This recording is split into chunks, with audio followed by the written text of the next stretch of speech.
नमस्कार। राज्य शिक्षा शोध एवं प्रशिक्षण परिषद बिहार पटना में आपका स्वागत है। बच्चों, पिछली कक्षा में हमने 10वीं वर्ग के संस्कृत पाठ्य पुस्तक पीयूषम के तृतीय पाठ जिसका शीर्षक अलस कथा है के अभ्यास पाठ में आए विविध प्रकार के प्रश्नों जैसे मौखिक प्रश्न, एक पदीय उत्तर वाला प्रश्न, एक वाक्य में उत्तर देने वाले प्रश्नों को देखा और साथ ही जाना कि किस प्रकार से दिए गए निर्देशों का अनुपालन करते हुए हमें प्रश्नों का उत्तर देना चाहिए तथा कुछ प्रश्नों के अर्थ को समझा और उसका उत्तर देने का भी प्रयास किया। तो चलिए आज हम पुनः इसी पाठ के अभ्यास पाठ में निहित शेष प्रश्नों के अर्थ को समझते हैं और उसका उत्तर देने का प्रयास करते हैं। तो चलिए मिलकर करते हैं।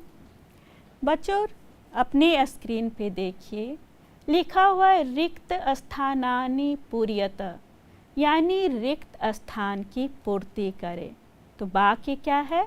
स्थितिः धावन्ति जन्तवः। तो बच्चों, स्थितिः और धावन्तः जन्तवः के बीच जो डॉट डॉट डॉट लाइन है, तो ये दोनों शब्दों के बीच जितने भी शब्द आए हैं उसको हमको यहाँ लिखकर वाक्य की पूर्ति करना है। तो बच्चों, जब हम कथा पढ़ रहे थे तो हमने एक श्लोक पढ़ा था, शायद आपको याद होगा। चलिए उसकी पुनरावृत्ति हम पुनः कर लेते हैं ताकि इस वाक्य को पूर्ण कर सकें। वह श्लोक क्या था? देखिए अपने स्क्रीन पे, स्थितिः सौकर्यमूला हि सर्वेषामपि संहते सजातीनां सुखं दृष्ट्वा केन धावन्ति जन्तवः। इसका अर्थ भी हम लोग ने देखा था बच्चों कि सभी व्यक्ति, सभी प्राणी जो हैं वो सौकर्य मूला स्थिति यानी सुविधाजनक स्थिति चाहते हैं। वे चाहते हैं कि उनका जीवन अधिक से अधिक सुविधामय हो, सुविधाओं से संपन्न हो। और सजाति नाम सुखम दृष्ट्वा केन धावन्ति जन्तवः, अर्थात अपने वर्ग के अथवा अपनी जाति के सुख सुविधाओं को देखकर ऐसा कौन प्राणी नहीं है जो उसे प्राप्त करना नहीं चाहता है ना? यही श्लोक था ना। तो चलिए अब इसको भरते हैं। तो देखिए क्या भराएगा? स्थितिः सौकर्यमूला हि सर्वेषामपि संहते सजातीनां सुखं दृष्ट्वा केन धावन्ति जन्तवः। अब अगला वाक्य देखते हैं बच्चों। देखिए अगला वाक्य है निर्गति नाम वहनिना, है ना? तो बच्चों, जो हम पहले वाक्य में कर चुके हैं वही इस वाक्य में भी करना है या उन्हीं निर्देशों का पालन करते हुए इस वाक्य को भी परिपूर्ण करना है। तो हम लोगों ने कथा को पढ़ते समय एक श्लोक पढ़ा था, वो क्या था? देखिए अपनी स्क्रीन पे, निर्गति नाम च सर्वेषां मलसः प्रथमो मतः किंचिन क्षमते कर्तुम जाठरेणापि वहनिना। यानी कहने का अर्थ था बच्चों, इसका अर्थ भी हम लोग समझे थे कि अगर कोई भी दया का काम कर रहे हैं तो उसमें सबसे पहले आलसियों को सम्मिलित करना चाहिए। क्यों करना चाहिए? कि ऐसे लोग पेट की बुभुक्षा या भूख को मिटाने के लिए भी कुछ करने में समर्थ नहीं होते हैं।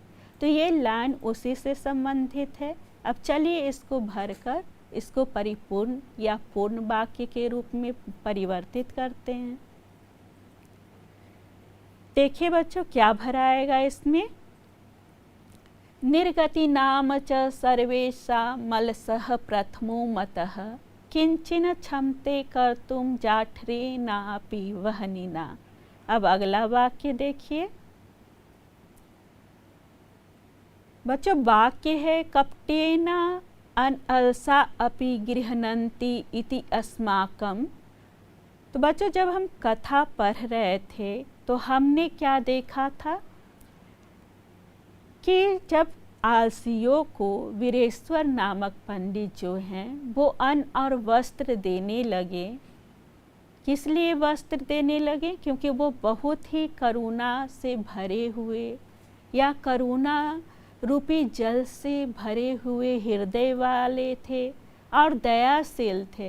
तो अपने इसी स्वभाव के कारण जब वे आलसियों को अन्न और भोजन देने लगे तो उसे देखकर जो आलसी व्यक्ति नहीं थे वो भी कपट से उस अन्न और वस्त्र को प्राप्त करने लगे। अर्थात आलसियों को जो सुविधा दी जा रही थी उसे प्राप्त करने लगे।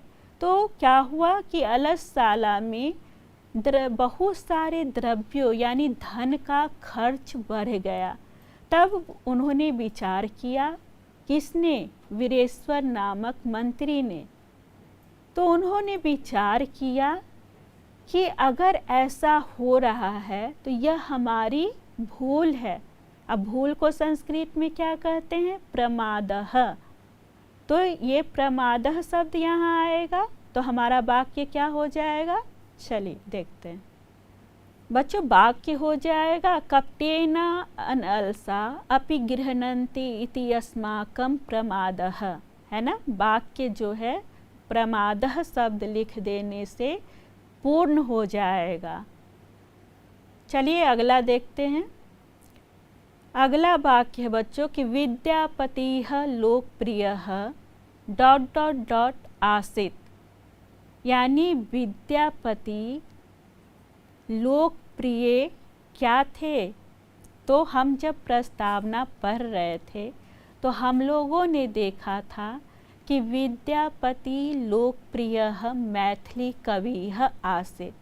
और ये प्रश्न परीक्षा की दृष्टि से भी बहुत ही महत्वपूर्ण है, तो इसको स्मरण रखने का प्रयास कीजिएगा। चलिए भरते हैं। देखिए क्या हो जाएगा कि विद्यापतिः लोकप्रियः मैथिली कविः आसीत्। अब चलिए अगला वाक्य देखते हैं। नीतिकाराः आलस्यं डॉट डॉट डॉट मन्यन्ते मन्यन्ते। नीतिकाराः आलस्यं डॉट डॉट डॉट मन्यन्ते। तो बच्चों शायद आपको याद होगा कि हमने देखा था कि नीतिकार ने किसको रिपु के समान माना था? रिपु यानी शत्रु के समान माना था, है ना, आलस्य को, है ना। तो यहाँ क्या हो जाएगा? नीति, देखिए नीतिकाराः आलस्यं रिपुरूप्यं मन्यन्ते। चलिए अगला देखते हैं।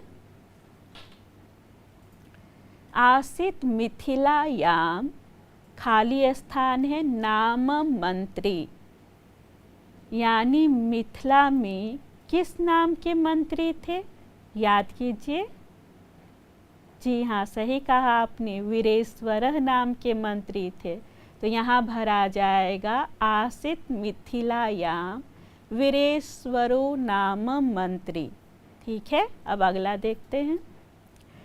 पश्चात अलसानां सुखम दृष्ट्वा धूर्ता अपि कृतिम आलस्यम दर्शित्वा, खाली स्थान है, गृह्णन्ति, यानी बताइए, आपको याद होगा क्योंकि हमने तो वाक्य एक एक वाक्य पढ़ा था, शब्दों के अर्थ को करना भी जाना था। तो इसका उत्तर क्या होगा? क्या भराएगा इस लाइन में? देखिए जी हाँ, पश्चात अलसानां सुखम दृष्ट्वा धूर्ता अपि कृत्रिममालस्यं दर्शित्वा भोज्यं गृह्णन्ति। तो बच्चों देखा आपने कि हमें रिक्त स्थानों की पूर्ति किस तरह से करनी है। आप पाठ्य पुस्तक में दिए गए संबंधित वाक्य को भी खोज सकते हैं और देख सकते हैं कि उस वाक्य में कौन सा पद नहीं दिया गया है, तो जो पद नहीं दिया रहे उसी पद को ढूंढकर आपको भरना होता है। तो आप इसका प्रयास कीजिए ताकि इस पर आपकी कुशलता बढ़ सके।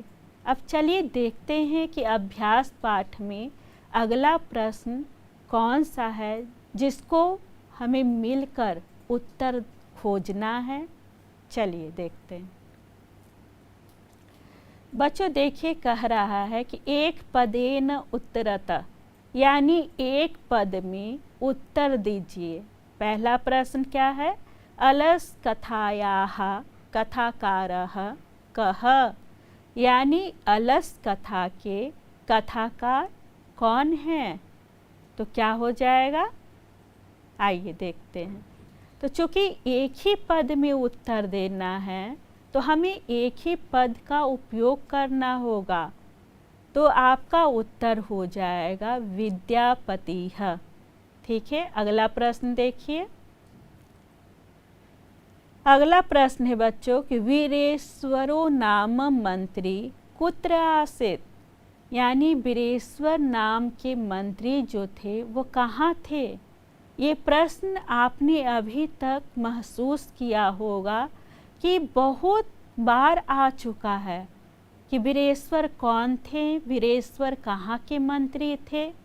तो इसी से आप अनुमान लगा सकते हैं कि यह प्रश्न कितना महत्वपूर्ण है, और जितना महत्वपूर्ण है उतना ही महत्वपूर्ण है हमको इसको याद रखना। तो आप इसको या इस प्रश्न का उत्तर याद रखिएगा। चलिए देखते हैं इसका उत्तर क्या होगा। मिथिलायाम, है ना, कि वीरेश्वर नाम मंत्री मिथिलायाम आसीत्। अब चलिए अगला प्रश्न देखते हैं। तो बच्चों अगला प्रश्न देखिए, लिखा हुआ है केशाम इष्ट लाभम दृष्ट्वा तुंद परिमृजा वर्तुली बभूवः। अब यहाँ प्रश्न में एक गलती हुई है। गलती क्या है? वर्तुली बभूवः होगा, न कि वर्तुली बभूवुः होगा। ठीक है, तो हम लोग पढ़ेंगे केशाम इष्ट लाभम दृष्ट्वा तुंद परिमृजा वर्तुली बभूवः, अर्थात किसकी सुविधाओं को देखकर वहाँ अलसशाला में, जहाँ आलसियों को सुख सुविधा प्रदान किया जा रहा था, अन्न और वस्त्र दिया जा रहा था, तो वहाँ किसे देखकर कह रहा है प्रश्न में कि केशाम दृष्ट्वा, यानी किसे देखकर, यानी किसके इष्ट लाभ को देखकर वहाँ पे बहुत सारे तोंद बढ़ाने वाले व्यक्ति, अर्थात ऐसे व्यक्ति जो काम तो नहीं करना चाहते थे लेकिन चाहते थे कि हमको सभी सुविधाएं बैठे बैठाए मिलता रहे। तो आपसे पूछा जा रहा है इस प्रश्न के माध्यम से कि केशाम इष्ट लाभम दृष्ट्वा तुंद परिमृजा वर्तुली बभूवः, अर्थात किसके इष्ट लाभ को देखकर वहाँ पे तुंद परिमृजा यानी तोंद बढ़ाने वाले व्यक्ति जो हैं वो जमा हो गए थे। तो किसके सुख सुविधा को देखकर हो गए थे? आलसियों के सुख सुविधा को ना। तो इसको संस्कृत में कैसे लिखेंगे? चलिए देखते हैं। देखिए क्या हो जाएगा, अलसा नाम यानी आलसियों के। चलिए अगला प्रश्न देखिए, के कृति मालस्य दर्शित्वा भोजनम गृह्णन्ति, यानी कौन कृत्रिम आलस्य को दिखलाकर भोजन ग्रहण कर रहे थे? याद कीजिए, धूर्ताः। ठीक है, तो इसका उत्तर क्या हो जाएगा? धूर्ताः। ठीक है बच्चों। अब देखिए अगला प्रश्न देखिए बच्चों, अगला प्रश्न है तत्रैव कति पुरुषाः सुप्ताः, यानी वहाँ, तत्र यानी वहाँ, एव यानी वहीं, कहाँ? अलसशाला में ना। तो तत्रैव कति पुरुषाः सुप्ताः, यानी अलसशाला में कितने पुरुष सोए हुए रह गए थे? कितने थे? याद आया? जी हाँ, 4 थे। तो 4 को कैसे लिखेंगे? देखिए, चत्वारः। तो बच्चों, उम्मीद करती हूँ कि जो एक पद में उत्तर देने वाले प्रश्न थे, उन प्रश्नों का आपने अर्थ भी समझा होगा और उसका उत्तर किस तरह से देना है और क्या देना है उसको भी समझा होगा। अब चलिए देखते हैं कि अगला प्रश्न कौन सा है। बच्चों देखिए, अगला अभ्यास कार्य है कि पूर्ण वाक्येन उत्तराणि दत्त, यानी पूर्ण वाक्य में उत्तर दें। पहला प्रश्न है, मिथिलायां कः मंत्री आसीत्, यानी मिथिला के कौन मंत्री थे। तो यहाँ आप देख रहे हैं ना, प्रश्न की जैसे जैसे प्रकृति बदल रही है, उसके उत्तर देने का जैसे जैसे निर्देश बदल रहा है, उसी तरह हमारा उत्तर देने की शैली भी बदल रही है। ठीक है, जब एक पद में उत्तर लिखना हो तो एक पद में देना है, और अगर कहे कि पूर्ण वाक्य न उत्तराणि दत्त, तो पूर्ण वाक्य में उत्तर देना है। तो चलिए देखते हैं किस तरह से उत्तर लिखेंगे हम लोग। देखिए, आपका उत्तर हो जाएगा, मिथिलायां वीरेश्वरः नाम मंत्री आसीत्। बच्चों, एक चीज़ आपने ध्यान रखा कि हमारा प्रश्न था क्या, कि मिथिलायां कः मंत्री आसीत्। तो यहाँ प्रश्नवाचक शब्द कौन था? कः। कः जो है वो किस शब्द रूप में चला? किम धातु के पुल्लिंग शब्द रूप में चला, है ना, कः कौ के। तो ये जो कः है, तो हमको देखना क्या है कि यह किस वचन और किस विभक्ति में है। आपको याद आया कि कः जो है वो एक वचन और प्रथमा विभक्ति में है। तो हमको जो ये प्रश्नवाचक शब्द है, तो ये जिस रूप, लिंग और विभक्ति में रहेगा, उसी के अनुसार वहाँ पे शब्द रख के उत्तर बनाना है और बाकी सब वैसे ही उतार देना है। जैसे मिथिलायां कः मंत्री आसीत्, तो हमारा उत्तर क्या हो गया? मिथिलायां वीरेश्वरः मंत्री आसीत्। केवल कह के जगह हमने क्या बनाया, क्या लिखा? वीरेश्वरः। अब वीरेश्वरः भी क्या है? प्रथम पुरुष प्रथमा विभक्ति में है। चलिए अगला प्रश्न देखते हैं। बच्चों देखिए, दूसरा प्रश्न है, वीरेश्वरो नाम मंत्री केभ्यः स्वरुचि भोजनम दाप्यति स्म, यानी वीरेश्वर नामक मंत्री किन लोगों को उनकी इच्छा के अनुसार भोजन दिलवाता था। अब यहाँ पे एक चीज़ ध्यान दीजिएगा, दाप्यति है, ददाती नहीं है। दाप्यति का अर्थ हुआ बच्चों कि हम खुद काम न करके उस काम को किसी से करवा रहे हैं। तो उस स्थिति में दा धातु में क्या लगा? निच प्रत्यय लगा और वहाँ बन गया दाप्यति। कह रहा है कि वीरेश्वरो नाम मंत्री केभ्यः स्वरुचि भोजनम दाप्यति स्म, यानी वीरेश्वर नामक मंत्री किन लोगों को उनकी इच्छा के अनुसार भोजन देते थे। जी हाँ, आपको ज़रूर याद होगा कि इसका उत्तर क्या होगा। तो चलिए देखते हैं। तो हो जाएगा बच्चों, वीरेश्वरो नाम मंत्री सर्वे भयो दुर्गते भयो अनाथे भयश्च स्वरुचि भोजनम दाप्यति स्म। अब अगला प्रश्न देखिए। बच्चों प्रश्न है कि भीषण बुभुक्षया अपि कः किमपि कर्तुं न क्षमते। भीषण बुभुक्षया अपि कः किमपि कर्तुं न क्षमते, यानी भीषण यानी अत्यंत भूखा रहने पर भी ऐसा कौन सा प्राणी है जो कोई कार्य नहीं कर सकता है। याद आया? जी हाँ, चलिए उत्तर देखते हैं। हो गया बच्चों, अलस, है ना। तो उसी को हमको पूर्ण वाक्य में लिखना है। क्या लिखेंगे? भीषण बुभुक्षया अपि अलसः किमपि कर्तुं न क्षमते। अर्थात अत्यंत भूखा रहने के बावजूद भी आलसी लोग कुछ भी करने में समर्थ नहीं होते हैं, है ना। अब चलिए अगला प्रश्न देखते हैं। देखिए बच्चों, अगला प्रश्न है धूर्ताः किं दृष्ट्वा पलायनं कृतवन्तः। यानी धूर्त लोग किसे देखकर भाग खड़े होते हैं, है ना। तो बच्चों, आपने कथा पढ़ा होगा कि धूर्त व्यक्ति किसे देखकर भाग खड़े होते हैं।